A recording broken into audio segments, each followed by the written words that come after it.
Bapak Ibu Saudara, apa yang dimaksud oleh Tuhan Yesus? Ketika Tuhan bilang bahwa kamu adalah garam dunia. Kita mengerti, tetapi mungkin asumsi saya, dugaan saya, mengerti, beberapa orang mengerti tetapi bisa terjadi out of context.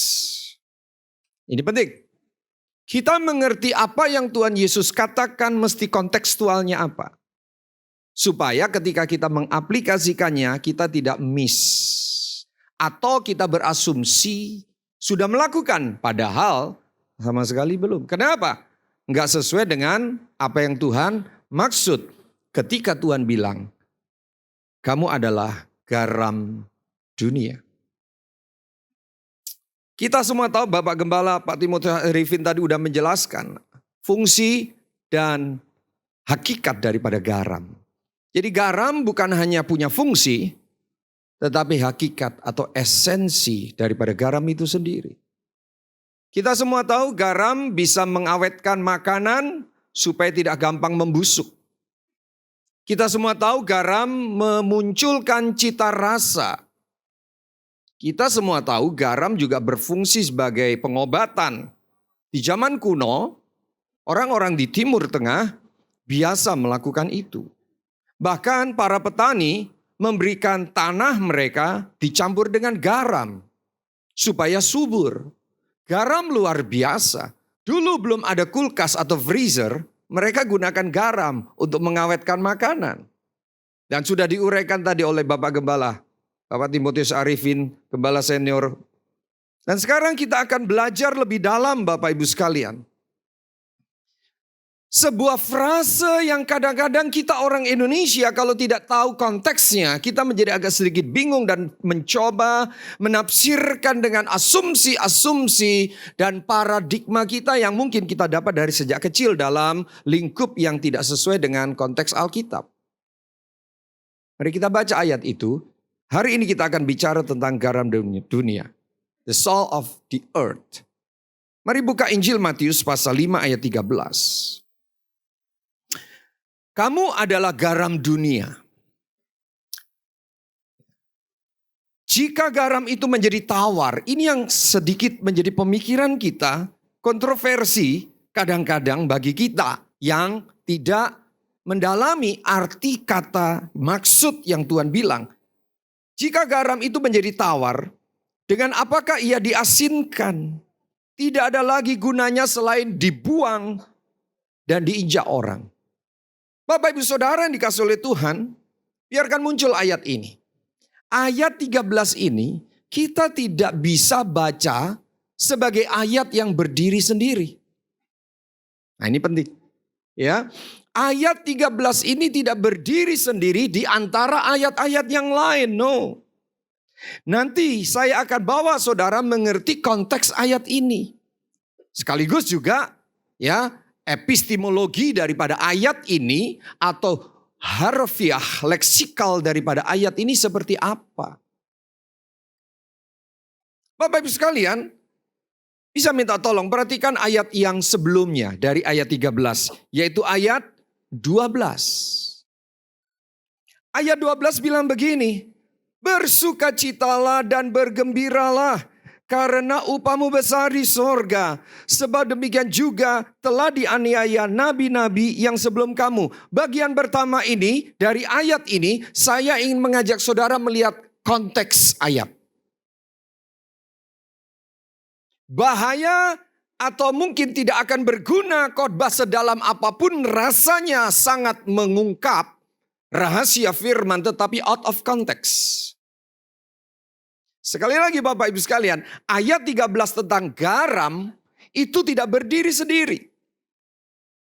Kalau kita mau naik ke atas ayat 12 ini tadi, ini bagian daripada khotbah tentang berbahagia. Oke, kalau saudara baca ayat 11, 10 dan seterusnya, itu semua ada kata-kata berbahagialah diikuti dengan action, berbahagialah diikuti dengan sifat, berbahagialah diikuti dengan hakikat daripada kekristenan.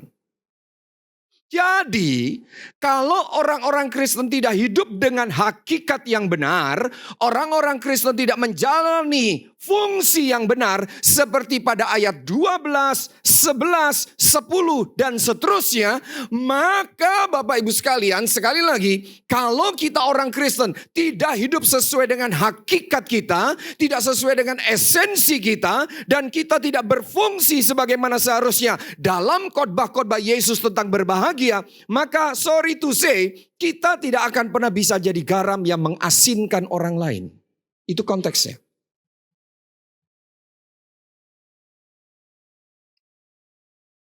Jadi Tuhan mau bilang begini, anak-anak Tuhan, muridku, kamu memang garam dunia. Tetapi garam dunia ini harus ada konkretnya apa?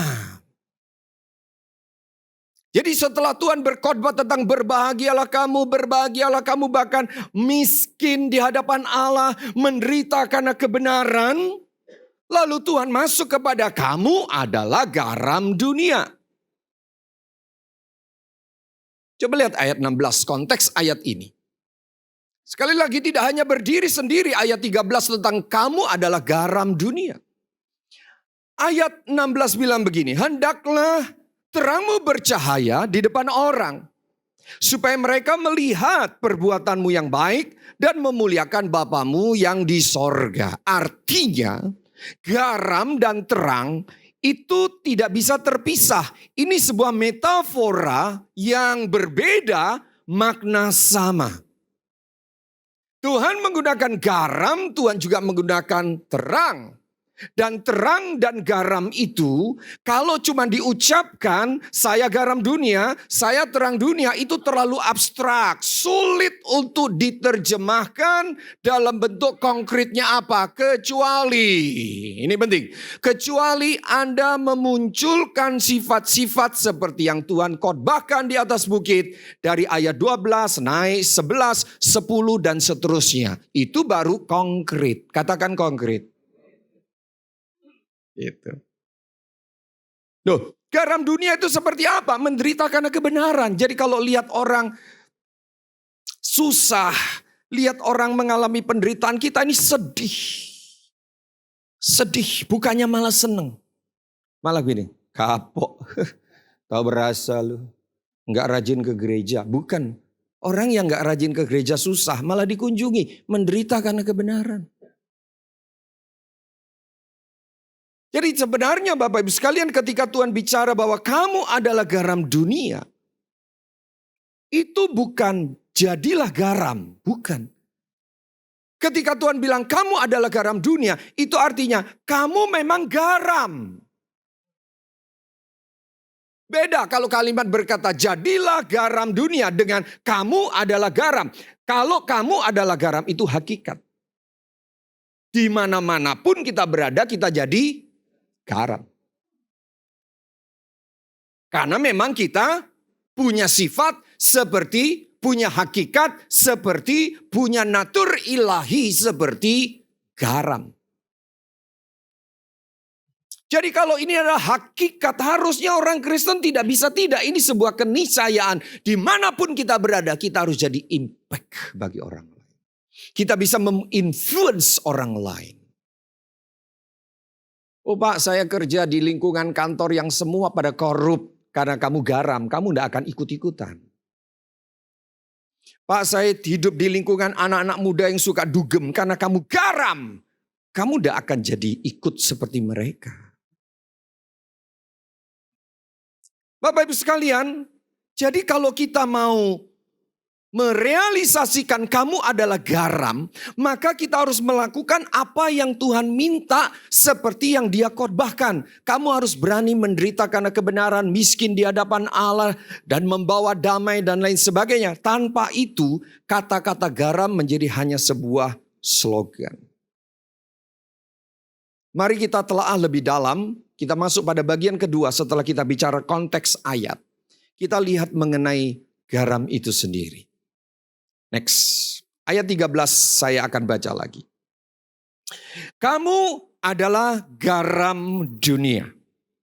jika garam itu menjadi tawar, dengan apakah ia diasinkan? Tidak ada lagi gunanya selain dibuang dan diinjak orang.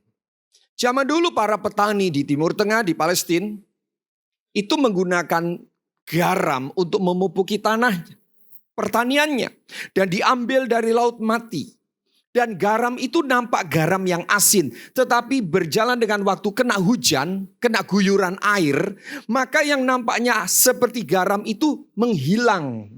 Lama-lama yang tertinggal cuma bongkahan batu atau setumpuk sesuatu yang tidak lagi ada asinnya. Itu yang dimaksud itu bisa tawar.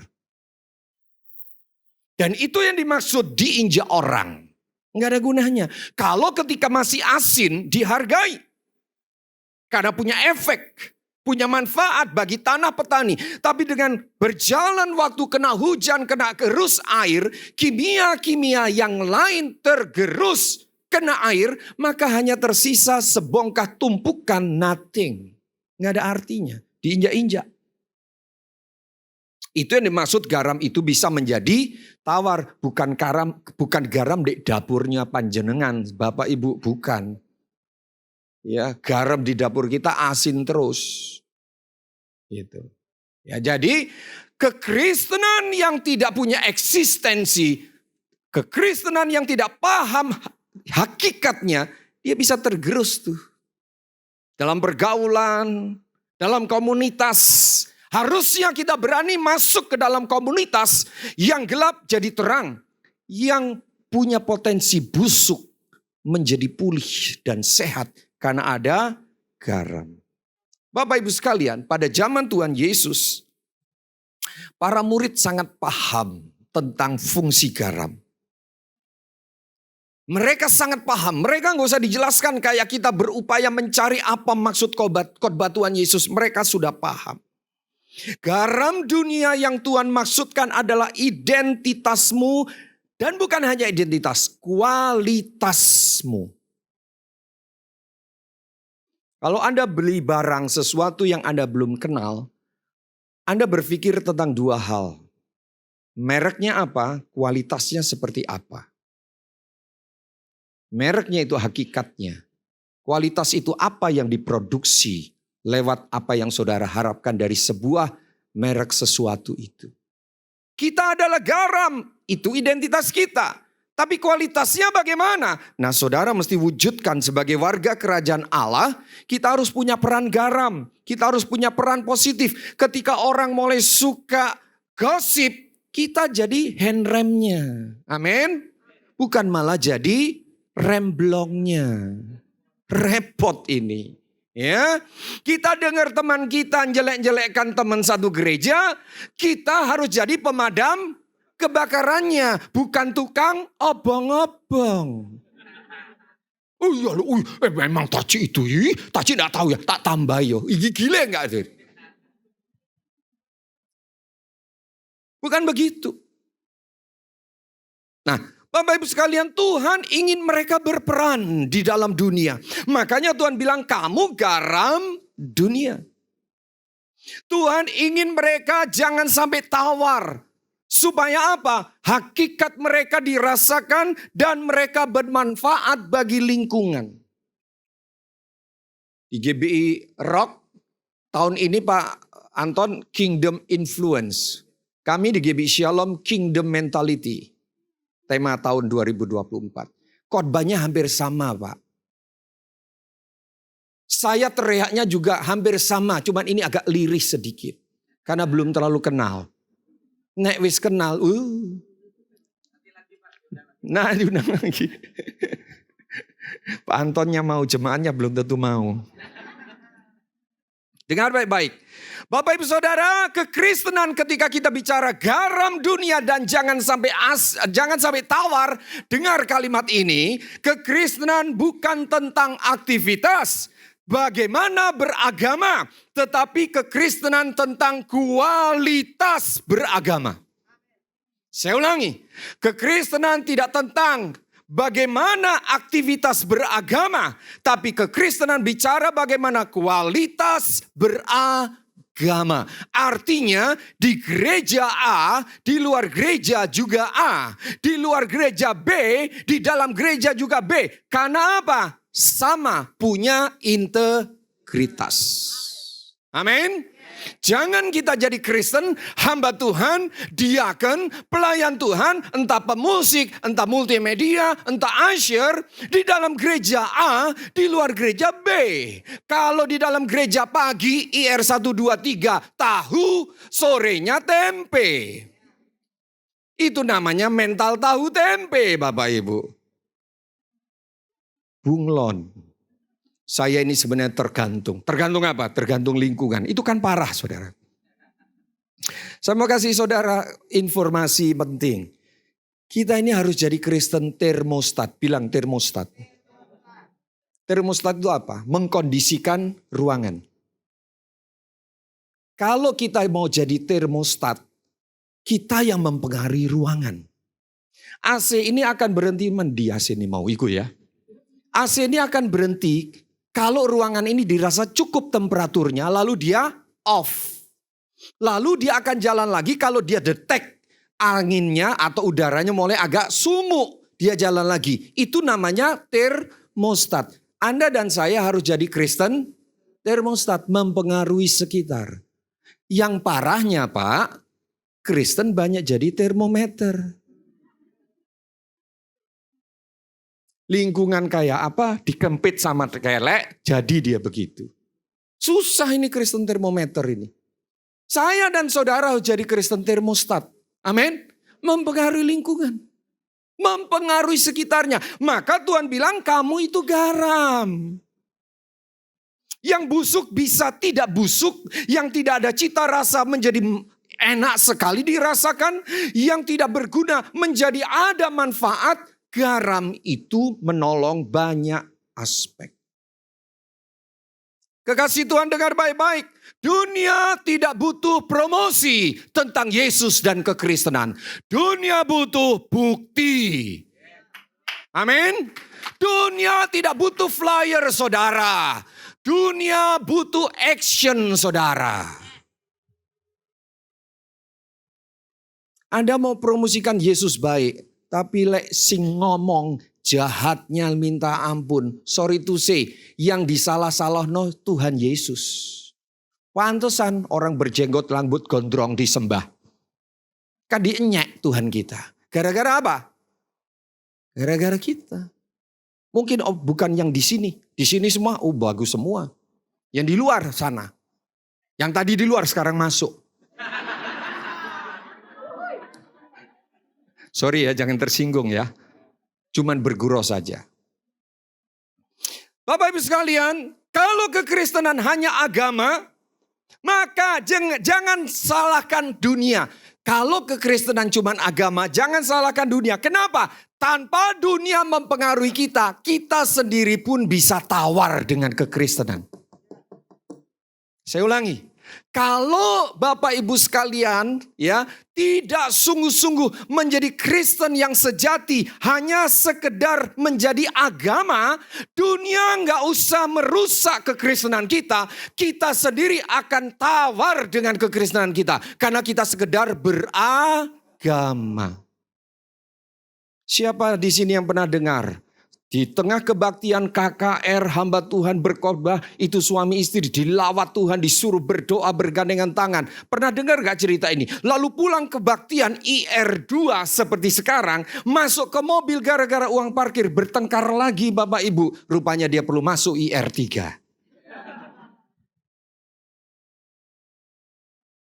Kekasih Tuhan, kalau kita tidak mempengaruhi dunia, cepat atau lambat, dunia mempengaruhi kita. Kalau kita tidak mengubah dunia, cepat atau lambat, dunia yang mengubah kita.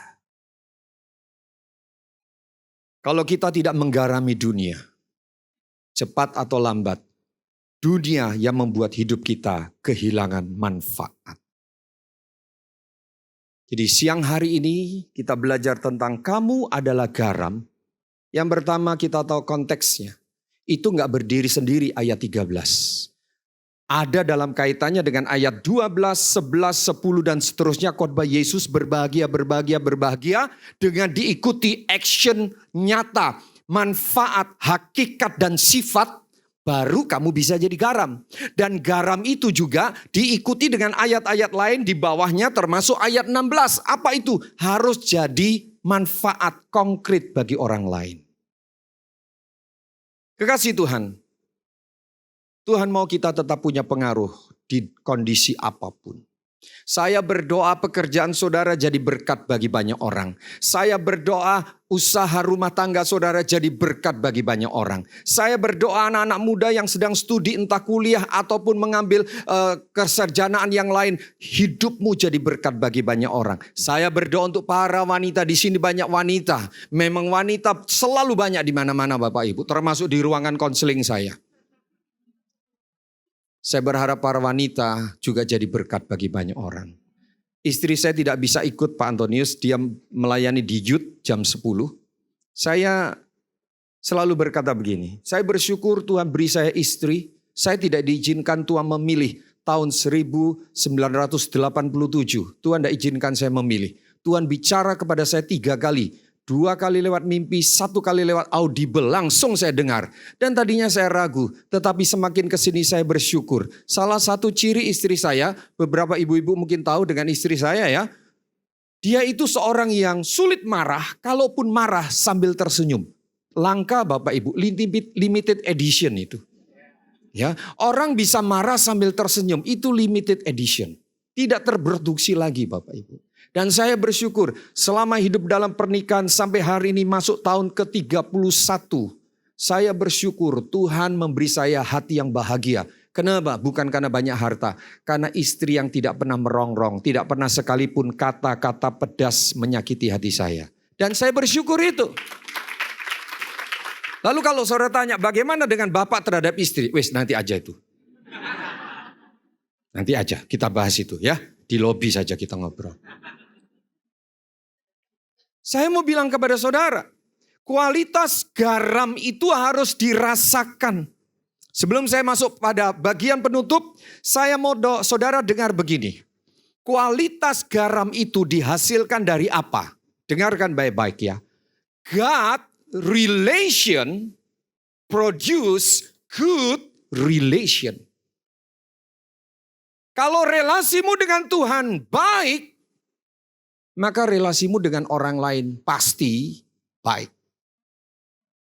Jadi sebenarnya orang yang dibilang kamu adalah garam dunia, itu bukan hanya bicara tentang hakikat dari mana dia bersumber, dari pribadi Kristus.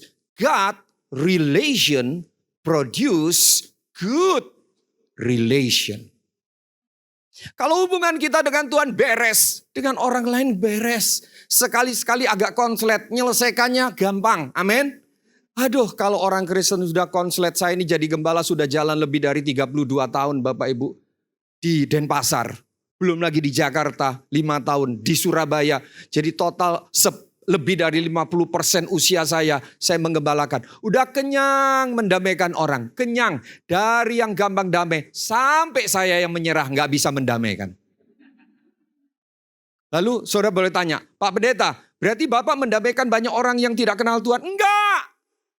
Yang tahu Alkitab. Kata orang Jawa, sing soro iku sing ngerti ayat. Sing orang ngerti luwih gampang.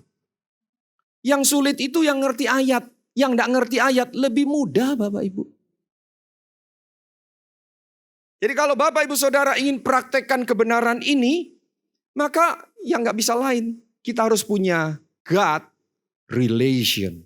Supaya memproduksi good relation. Saya masuk pada bagian penutup sebelum timekeeper angkat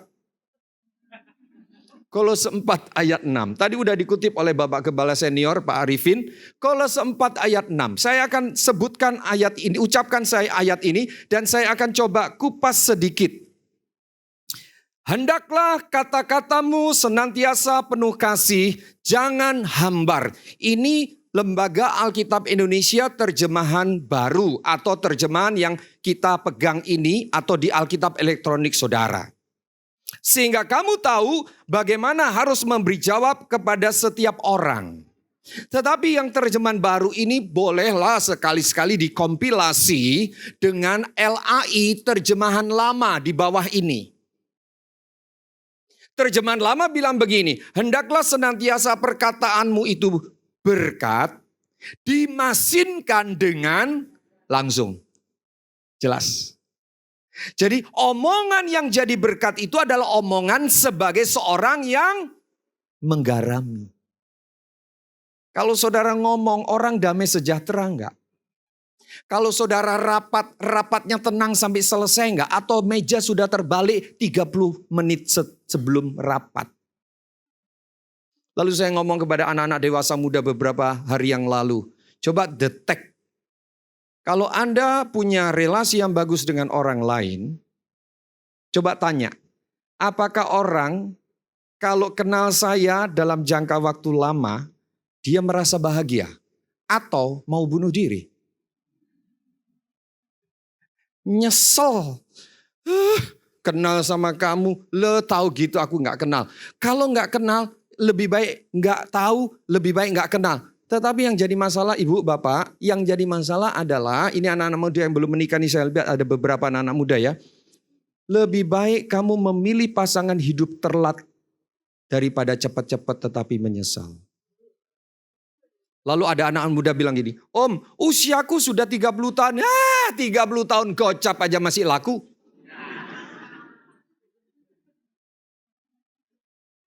Sebab kalau saudara cuman kenal seorang gadis atau pria yang ganteng, badannya luar biasa, yang wanita girly luar biasa, menyenangkan.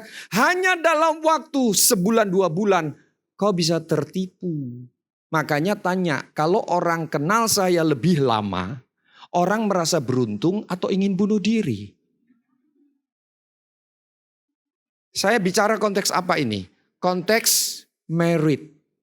Kalau udah nikah, lalu apalagi di depannya Pak Gembala ngomong gini, aku menerima engkau apa adanya, bukan ada apanya ya. Dalam suka maupun susah dan lain sebagainya. Demi ketetapan Allah, aku berjanji, hanya maut yang memisahkan kita berdua. Kalau sudah begitu, saudara salah pilih, saudara akan menangis. Dan tidak ada tuker tambah suami, enggak ada. Tidak ada Bapak Ibu. Yang ada adalah saudara banyak berdoa syafaat. Ya, berdoa syafaat. Makanya jadi pendoa syafaat itu tidak selalu bahagia. Oh, maaf ya. Saudara mesti banyak doa syafaat. Makanya saya bilang sama anak saya 2, anak saya cowok 2. Joshua dan Daniel. Papa terus berdoa buat kalian supaya menantu papa takut akan Tuhan. Papa gak mau jadi pendoa syafaat buat kamu. Tuhan, Tuh jamah pernikahan anakku. Gak mau saya. Makanya pilih baik-baik. Sebab hidup ini ditentukan relasi kita dengan Tuhan. Jadi Bapak Ibu sekalian, saya mau mengakhiri. Kalau kita mau jadi berkat, sederhana sekali ucapan kita ini loh. Membuat orang nyaman gak? Merasa ada cita rasa gak ketika kita ngomong dengan dia? Ketika mereka dengar omongan kita, mereka itu happy gak? Mereka itu seneng gak? Bapak-bapak, coba Bapak mari perhatikan saya. Bapak-bapak, kalau Anda setiap pagi mau berangkat kantor diafirmasi oleh istri, diberi pujian, dihargai, semangat gak berangkat kerja? Semangat, pengen cepat pulang gak? Ya, jadi ibu-ibu, kalau suamimu suka lembur, tanya sendiri. Jangan-jangan dia buat jadwal tidak lembur menjadi lembur. Gara-gara apa? Berangkat kantor gak pernah diafirmasi oleh istrinya. Afirmasi itu seperti ini. Yang, atau pah, atau cun, gitu namanya cun-cun gitu, sorry ya.